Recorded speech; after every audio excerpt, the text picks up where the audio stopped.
3D render itu adalah tools, sebuah alat untuk mengkomunikasikan desain.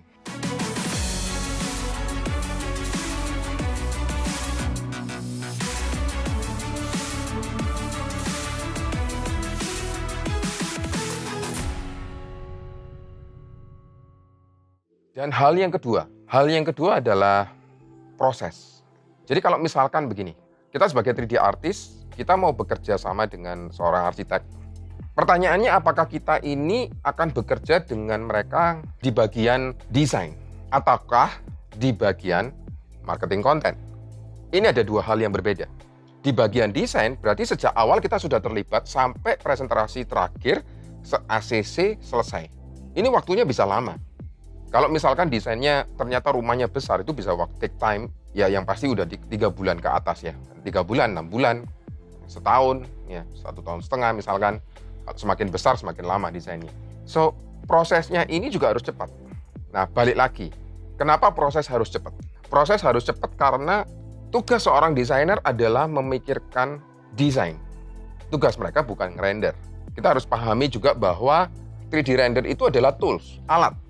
Ya, sebuah alat untuk mengkomunikasikan desain dari seorang desainer ke klien. So, proses dalam membuat 3D render harus cepat.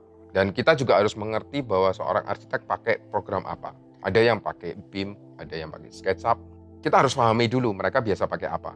Jadi, kalau kita mau terlibat di bagian proses, kita harus punya workflow yang sangat cepat. Which is, kalau kita mau bicara visualisasi arsitektural, untuk proses yang cepat, fast track, most likely kita yang mati sebagai 3D artist. So, the best way adalah seorang arsitek ataupun biro arsitek lebih baik memiliki in-house artist yang bisa diminta untuk koreksi gambarnya sewaktu-waktu. Nah, kenapa kok the best solution-nya adalah punya in-house artist? Karena kalau kita pakai freelance atau perusahaan 3D, yang pertama cost-nya akan sangat besar. Karena pasti akan dihitung terus cost-nya. Ini akan membengkak sekali. Dan yang kedua, seorang freelancer ataupun perusahaan 3D most likely tidak akan pernah bisa benar-benar standby, terima data, kemudian malam ini harus atau besok pagi harus langsung direvisi. Most likely mereka juga ada tanggung jawab dengan klien-klien yang lain. So, the best way untuk di desain proses perlu yang namanya in-house artist. Nah, kalau kita bicara in-house artistnya juga harus tahu bahwa prosesnya juga harus cepat. Misalkan prosesnya dari SketchUp. Dari awal desainnya paling cepat adalah dari SketchUp memang. Paling simpel, modeling paling cepat itu SketchUp. Nah, sekarang dari SketchUp ini mau presentasi ke bikin still image, itu mau pakai apa?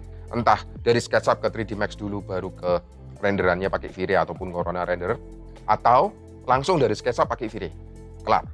Semua ada plus minusnya ya, tapi di video ini saya tidak akan membahas itu. Nanti saya akan buat video yang lain untuk membahas hal itu. So, jadi proses dari setelah desainnya selesai, kemudian untuk presentasi itu harus cepat. Yang pasti tidak mungkin sehari. Apalagi beberapa image, ya. Nggak mungkin sehari, karena preparation aja butuh waktu. Tapi dengan memiliki in-house artist, masih bisa kerja overlap. Mana yang sudah fix, itu bisa dikerjakan dulu. Itu hal kedua yang perlu diperhatikan, yaitu speed di proses. Please like this video, tekan tombol subscribe, dan tekan loncengnya supaya setiap kali kita upload video baru, Anda akan langsung dapat notifikasi di handphone Anda. Share it on your IG story, dan follow account 2G Academy di Instagram. And I'll see you on the next video.